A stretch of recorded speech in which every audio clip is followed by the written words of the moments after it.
Hello everyone, Cas here and welcome back to our VR news series. 2024 is shaping up to be a big one for standalone VR systems, especially with the latest major updates to the Quest's ecosystem. Not only is it becoming more open, but now we got Batman Arkham Shadow to wait for, and it's not the only game to watch for this year. We have 3 more big ones to look forward to. This month is also packed with potential surprises. We're looking forward to Apple's event next week, which might show the first Vision Pro accessory and potentially an international release. Google's annual developer event follows right after, rumored to unveil 2 groundbreaking developments, Android XR and a brand new XR headset. Lastly, I wanted to share what we're working on this month and I would love your feedback, so join me beyond reality. So first, there's buzz about an Apple event happening on this Tuesday, May 7th, where they're rumored to unveil a new Apple Pen. Now, why mention this in a VR update? Well, there are whispers that this pen could be the first accessory for the Vision Pro headset. I mean, that would be really cool, having a pen to use as a controller inside the headset. There's also talk that Apple might announce an international release for the Vision Pro at this event. This speculation is partly based on some small details from Japanese promotional materials though, so take it with a grain of salt. Some insiders are optimistic about a release before Apple's big WWDC event on June 10th. Others suggest it might not go global until later this year, but nothing was confirmed in Apple's recent earnings call. Speaking of the earnings call, Apple mentioned that about 50% of Fortune 100 companies have already bought a Vision Pro headset. While this number might not tell us much on its own, it does hint at significant interest from businesses. This is what I'm gathering too here, even in the Netherlands, where I hear many companies have imported the headset all the way from the US. Now, while the details are still up in the air, any international release soon should be exciting news for our industry. Let's keep our fingers crossed and see what Tuesday brings. Next up on the tech calendar is Google I/O, kicking off on May 14th. At this event, Google is expected to dive into the world of augmented reality with some exciting, quote, AR announcements, end quote. The spotlight is likely to shine on Android XR, a direct competitor to Meta's OpenOS strategy. Now, last year, Samsung announced they were developing a new XR headset that will use Google's software expertise, so probably Android XR, and Qualcomm's hardware prowess. The heart of this headset will be the Snapdragon XR2 Plus Gen 2 chip, an upgrade from the version used in the Meta Quest 3. This collaboration sets the stage for Samsung's potent re-entry into the XR market. As you can tell, there's a bit of a tug of war happening between Google and Meta. Google even tried pushing Meta to adopt Android XR for its Quest headset. However, Meta has resisted, with CTO Andrew Bosworth pointing out that Google's terms were too restrictive and could lead to a fragmented ecosystem. Very interesting, as Meta is usually the one being restrictive. And while Samsung gears up to be the first to use Android XR, Google has been pitching this new platform to other hardware makers as well. On the other side, Meta is doing the same. I mean, they recently partnered with Asus and Lenovo, which is interesting because Lenovo used to be Google's partner with the Daydream back in 2018. Anyways, it's shaping up to be an interesting face-off between these 2 tech giants, and the question will be which operating system will come out on top. I'll be watching with some popcorn and also be watching the Google I/O event closely, and we'll definitely update you on any XR news next week. Now, before diving into some exciting VR games lineup, I've got a quick update for you. We had such a great time at AWE last year that we're excited to be heading back again in June. If you don't know it, think of it as a light version of CES, but just for VR and XR stuff. It's one of the biggest events dedicated entirely to XR, and this year is a bit special because we've teamed up with them, which means we'll be speaking at the event and we get to share a little thank you with you all, a 20% discount code with this code right here. The event will be held in Long Beach, California, and we'd really love to see you there, so I'll put the link below. If you can't make it, no worries, we'll have probably a recap video ready for you to catch all the highlights. Now let's continue with the big news that dropped yesterday.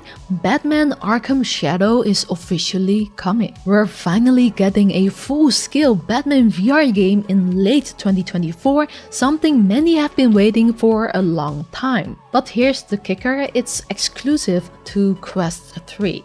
This means if you have a Quest 2, you won't be able to play it. There's a bit of worry that this might mean less new stuff for Quest 2 and Pro soon, but I think with so many people still using Quest 2, it's likely that it will be supported for a bit longer, just not this game unfortunately. But let's talk about the exciting part. For now, all we've got is a short cinematic trailer, but it looks like Batman will be taking on the Ratcatcher. Yes, the guy who controls rats. You might remember Ratcatcher from the game Batman Arkham City, but he's about to get a lot more screen time. And guess who else might show up? Harley Quinn herself. We spotted her name tag in the preview. I love Harley Quinn, but the game is being developed by Meta's Camouflage and Oculus Studios in collaboration with Warner Brothers and DC.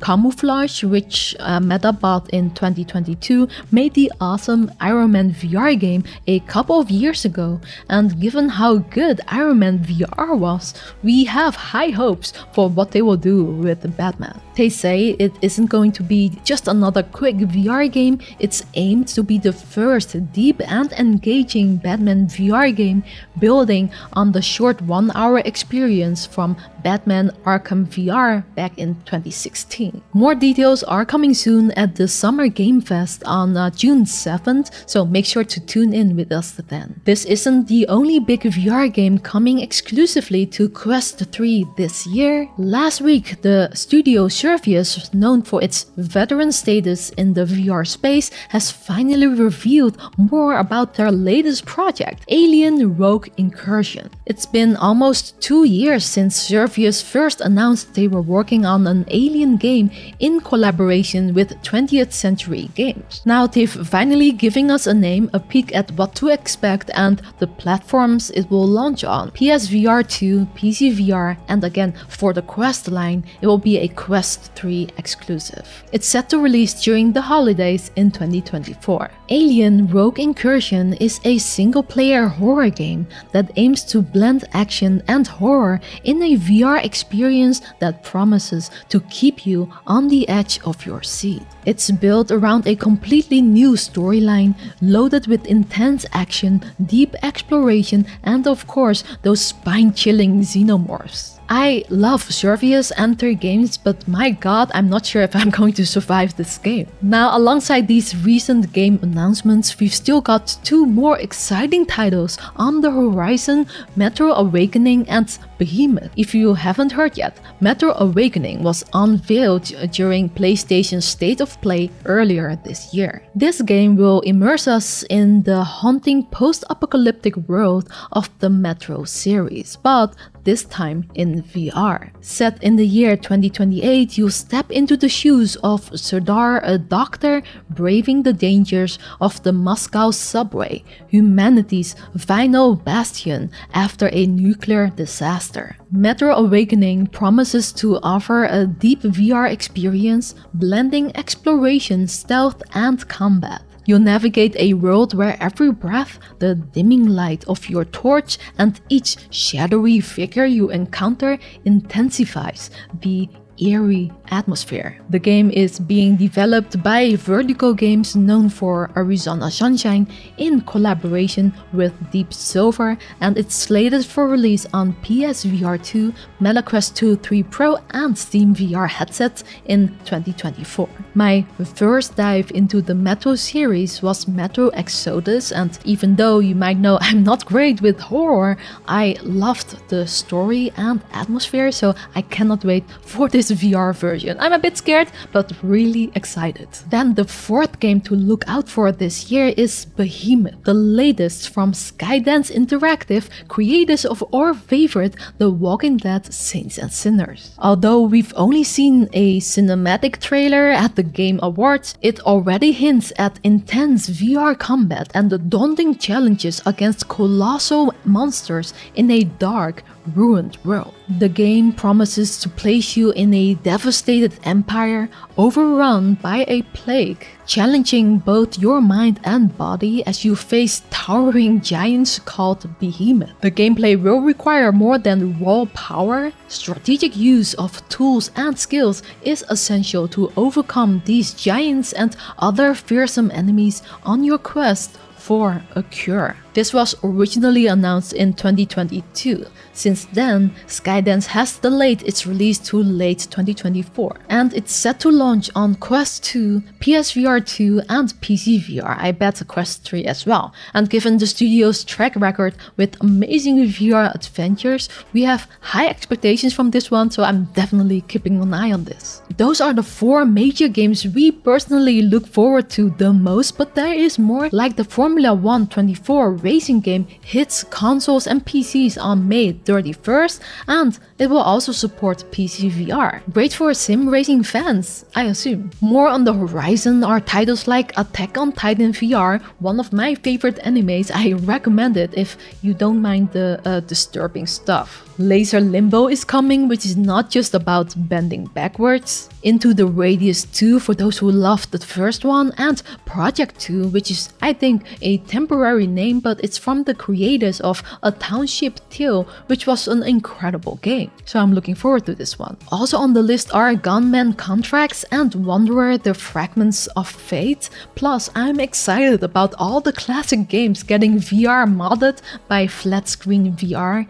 They announced that they are going to do a lot of those games. I mean, they just brought World of Warcraft into VR last month. It's an exciting year with the upcoming Open Quest OS, although we don't know how open it's gonna be, but we might be getting all these games reach other standalone VR headsets, not just the MetaQuest. And after the stellar lineup last year with Assassin's Creed Nexus, Asgard's Wrath 2 and Arizona Sunshine 2, it really feels like we're getting treated and we have an awesome future ahead for content. Although we still have one burning question: when San Andreas? But that wraps up our latest VR updates. I'm getting back into making these news videos to cover all the bits and pieces that don't quite fit into bigger videos, but I really want to talk about. So I hope you like it. On a personal note, this month I've interestingly noticed a growing number of full-body tracking companies reaching out for coverage,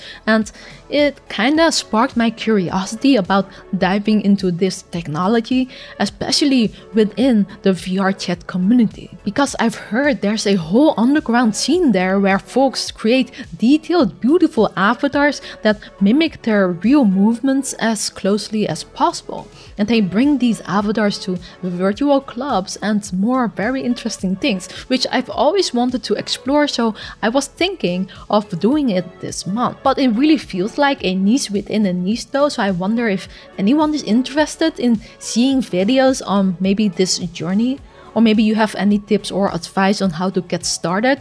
Or if you want to see something else you would like me to cover, please let me know and drop a comment below. I mean, your feedback would really help shape how we move forward. So thank you so much for tuning in. And if you liked what you heard, don't forget to like and subscribe and hit the notification bell so you never miss out. We've got a lot more exciting content coming your way, and I can't wait to share it all with you. Love y'all!